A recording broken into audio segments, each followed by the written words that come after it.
अमरावती महानगरपालिका निवडणुकीत यश संपादन केलेल्या भारतीय राष्ट्रीय काँग्रेस पक्षाच्या 15 नगरसेवक व नगरसेविकांचा सत्कार सोहळा गुरुवार 22 जानेवारी रोजी सायंकाळी 7:30 वाजता हॉटेल प्राइम पार्क अमरावती येथे पार पडलाय। हा सत्कार सोहळा अमरावती शहर काँग्रेस कमिटीच्या वतीने आयोजित करण्यात आला होता। कार्यक्रमाच्या अध्यक्षस्थानी शहराध्यक्ष बबलू शेखावत होते। या प्रसंगी प्रमुख पाहुणे म्हणून माजी पालकमंत्री डॉक्टर सुनील देशमुख, माजी महापौर विलास इंगोले, माजी महापौर मिलिंद चिमोटे, प्रदेश उपाध्यक्ष भैया पवार, माजी महापौर अशोक डोंगरे, प्रदेश सचिव आसिफ तवक्कल आणि प्रदेश सचिव हाजी नजीर खान बीके उपस्थित होते।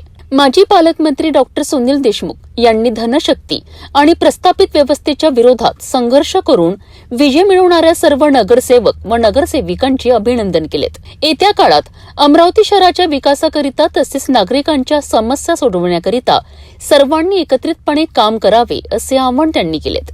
शहराध्यक्ष बबलू शेखावत यांनी काँग्रेस पक्षाने अन्यायाविरोधात सातत्याने लढा दिल्याचे नमूद केलेत। पक्षाने शहरातील नागरिकांना दिलेल्या आश्वासनांची पूर्तता करण्याकरिता नगरसेवकांनी सभागृहात प्रभावी भूमिका घ्यावी असेही ते म्हणालेत। माजी महापौर विलास इंगोले यांनी शहरातील महत्त्वाच्या प्रश्नांवर संघर्ष करण्याकरिता सर्व नगरसेवकांनी सज्ज राहावेत असे सांगितलेत।